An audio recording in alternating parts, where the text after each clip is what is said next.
पीछे छूटे हुए लोग हैं, उनको मुख्य धारा में अगर लाने का काम कोई कर्मचारी नहीं करता है तो उससे निकलना कोई दूसरा कर्मचारी नहीं होता। बाबा साहब ने प्रेवेटिव सोसाइटी दिया और कहा कि अपने समाज में जो पीछे छूटे हुए लोग हैं उनका कैसे मदद कर सकते हो, धन से कर सकते हो, तन से कर सकते हो, बुद्धि से कर सकते हो, हुनर से कर सकते हो, लेकिन करो। 20% का उन्होंने हवाला दिया। तो जो प्रेवेटिव सोसाइटी हमारे समाज के लोग नहीं करते हैं उन लोगों को भी आज ये प्रण लेके जाने हैं कि बाबा साहब ने हमको अगर यहाँ तक पहुंचाया है तो हमारा भी फर्ज बनता है प्रेवेटिव सोसाइटी के तय संघवासी और इस मंच पर उपस्थित पूरे देश में विदेशों में भी बहुत हमको फैलाने वाले परम पूज्य भिक्षु संघ और दूर दूर से आए हुए पूरे भारत से बहुत विद्वान बहुत जानकार लोग हमारे मंच पर उपस्थित हैं और बहुत बहुत शेर उत्तर प्रदेश माननीय धनीराम कैंथर जी जो हर साल लगभग 32 साल से कारवा सजाते आ रहे हैं। साथियों, ये जो धरती है कानपुर नगर और कानपुर देहात, ये ऐतिहासिक धरती है और यहाँ कोई न कोई क्रांति लेकर के कोई न कोई सूचना हमारे बीच में समय समय पर उपलब्ध होते रहे। बहुत पीछे ना जाए तो इसी कानपुर धरती से हमारी बहनों के बीच में एक क्रांति बहन फूलन देवी ने भी जन्म लिया था। इस मनवाद को लोहे के चले जमाने के लिए मजबूर करने वाले बहन फूलन देवी इसी मिट्टी से है। अगर कहा जाए साहित्य में झंडे गाड़ने वाले मनवाद को धूल फटाने वाले तेज और गणेश सिंह यादव साहब भी इसी धरती में पैदा हुए। धार्मिक अंधविश्वास राखने की जड़ें हटाने वाले महामना राम स्वरूप वर्मा साहब भी इसी धरती से पैदा हुए। और आज समय आ गया है कि हमारे कानपुर से उत्तर प्रदेश दूसरे पे धनीराम कैंथर साहब भी आ चुके हैं। हम लोग तालियों में उनके सम्मान में तालियां लगाएं। आज इस कानपुर में ये जो कार्यक्रम आप लोग देख रहे हैं हर साल होता रहा। साथियों, ये कोई कार्यक्रम मनोरंजन के कार्यक्रम नहीं होते, ये वो कार्यक्रम होते हैं जो मनवाद साम्यवादी व्यवस्था ऊंच नीच असमानता की जड़ों पर करारा हमला है। आप लोग जय लंकेश कटे कलेश में बोलते हो, इसका सीधा सबूत है कि हम लोग जंग करने के लिए तैयार हैं।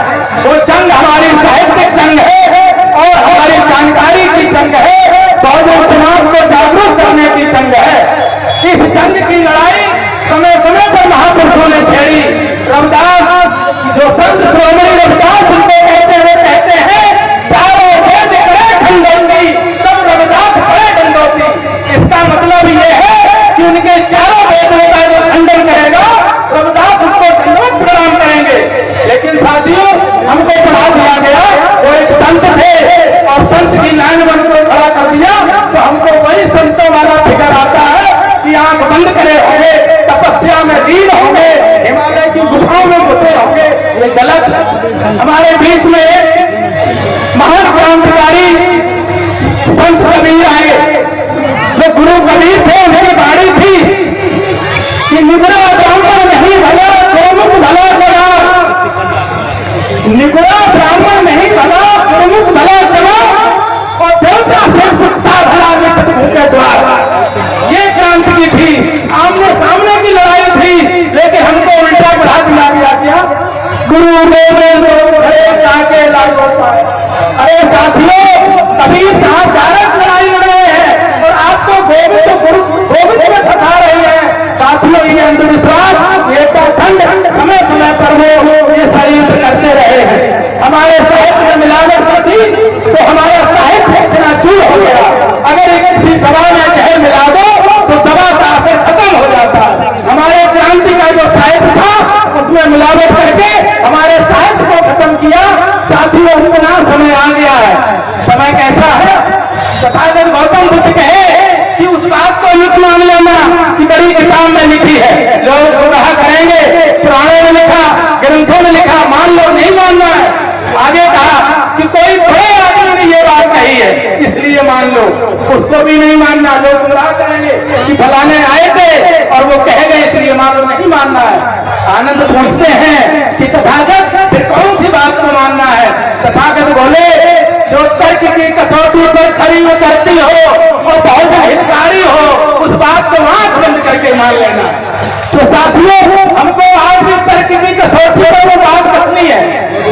तर्क का पैमाना मानना है, तुम्हारा समाज ने दिया, महापुरुषों ने दिया। उस तर्क के पैमाने को मानकर हम सही और गलत का निर्णय लेकर के सबको निर्णय बनाते हैं। तो साथियों, आज के समय में काफी वक्ता यहाँ पर बैठे हुए हैं। मैं एक छोटा सा संदेश देके अपनी बात खत्म करता हूँ। जिस प्रकार से मैं आज इंजीनियर हूँ, साथियों इंजीनियर हो, सिविल इंजीनियर जानता है ईंट को ईंट, सीमेंट जोड़ देती है, लकड़ी को फेविकोल जोड़ देता है, चमड़ा रबर सॉल्यूशन जोड़ देता है। तो इंसान को इंसान से जो जोड़ने का केमिकल है वो विचारधारा का केमिकल है। अगर हम महापुरुषों की विचारधारा को केमिकल बना लें और वो महापुरुषों की विचारधारा के आधार पर अगर हम लोगों को जोड़ना चालू कर दें, तो साथियों वो जोड़ नहीं कि हम लोग एक बहुत बड़ा नेटवर्क, बहुत बड़ा संगठन बना लेंगे।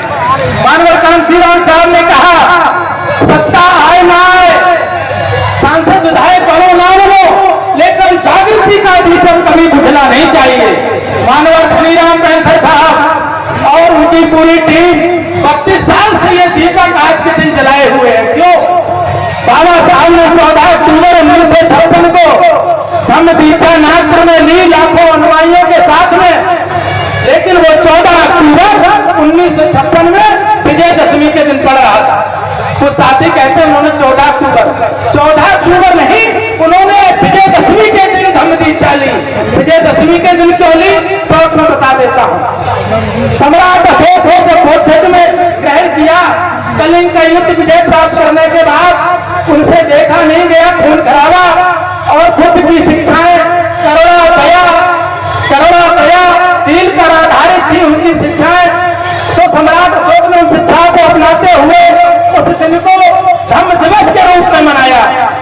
तो बाबा साहब इस इतिहास को जानते थे, समझते थे। जैसे आपने रेलवे में पढ़ा होगा, रेलवे वाले जो कर्मचारी जानते हैं संटिंग बंद होता है, जो रेल के डिब्बे पीछे छूट जाते हैं उनको जोड़ने के जो क्रिया है उसको संटिंग कहते हैं। तो बाबा साहब डॉक्टर भीमराव अम्बेडकर ने देखा कि हमारे सम्राट अशोक के समय का जो समाज है पीछे छूटा हुआ है, उस विचार से और इसको हम संटिंग करा दी धम्म दिवस के दिन, 14 अक्टूबर के दिन, विजयदशमी के दिन। इसलिए बाबा साहब ने आज के दिन धम्म ग्रहण किया था। आज के दिन कानपुर में ये जो धम्म दिवस का कार्यक्रम चल रहा है, हर साल मनाते आए हैं। तो साथियों, हम लोग यहाँ से एक प्रण लेके जाएं। वो प्रण क्या है? हम कर्मचारी हैं, हम सिलेक्शन हुए हैं, मेरा सिलेक्शन हुआ है। जो प्रतिनिधि जीत के जाते हैं उनका इलेक्शन हुआ है। हमको लोकसभा आयोग ने चुना है, उनको चुनाव आयोग ने चुना है। वो भी प्रतिनिधि है, हमें संख्या के अनुपात में प्रतिनिधि हैं। आरक्षण मिला तो प्रतिनिधि हैं। कैसे प्रतिनिधि? हम समाज के प्रतिनिधि हैं।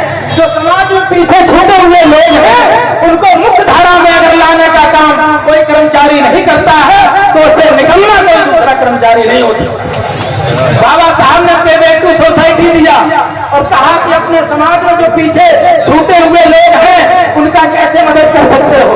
धन से कर सकते हो, तन से कर सकते हो, बुद्धि से कर सकते हो, हुनर से कर सकते हो, लेकिन करो। 20% का उन्होंने हवाला दिया। तो जो पे बैक टू सोसाइटी हमारे समाज के लोग नहीं करते हैं, उन लोगों को भी आज ये प्रण लेके जाना है कि बाबा साहब ने हमको अगर यहाँ तक पहुँचाया है तो हमारा भी फर्ज बनता है पे बैक टू सोसाइटी के तहत हमको समाज में कुछ ना कुछ अपना सहयोग करते रहना चाहिए। यही हमको सच्ची और ईमानदारी से बाबा साहब के ऊपर श्रद्धांजलि भी है। और महापुरुषों के अगर हम विचार को आगे बढ़ाना चाहते हैं तो ये काम हमको करना चाहिए। दूसरी बात साथियों, हमेशा महापुरुषों ने कहा कि शिक्षा बहुत जरूरी है। जो द्वारा फुले साहब ने कहा उस समय कि विद्या बिना मति गई, मति बिना गति गई और गति बिना वित्त गया, वित्त के जाते ही सूत्र निर्धन हुआ और निर्धनता को सारा। तो सूत्र क्या आया? विद्या। तो विद्या जिन लोगों ने ली, आधी रोटी खाई, फटे कपड़े पहने, हमारे गाडगे महाराज नारायण गुरु ये बातें बताते थे कि आधी रोटी खाओ, फटे कपड़े पहने एक साड़ी से काम चला ले, लेकिन अपने बच्चों को शिक्षा देना बहुत जरूरी है। अगर हमने बच्चों को शिक्षित नहीं किया तो सीधी सी बात है कहीं ना कहीं हम उनके साथ अत्याचार कर रहे हैं। तो साथियों, अंधकार वहां जहां आदित्य नहीं, आदित्य मीन्स प्रकाश, अंधकार वहां जहां आदित्य नहीं है और मुर्दा है वो लोग जहां साहित्य नहीं है। इसलिए महापुरुषों का साहित्य बहुत जरूरी है पढ़ना। मैं जोर से नारा लगाऊंगा, भगवान बुद्ध की करुणा हो, करुणा हो, करुणा हो, भगवान बुद्ध की करुणा हो, करुणा हो, करुणा हो। बाबा साहब भीमराव अम्बेडकर अमर रहे, अमर रहे, अमर रहे। बाबा साहब अमर रहे, अमर रहे, अमर रहे। जय भीम, नमो बुद्धाय, जय संविधान, जय भारत। बहुत बहुत धन्यवाद।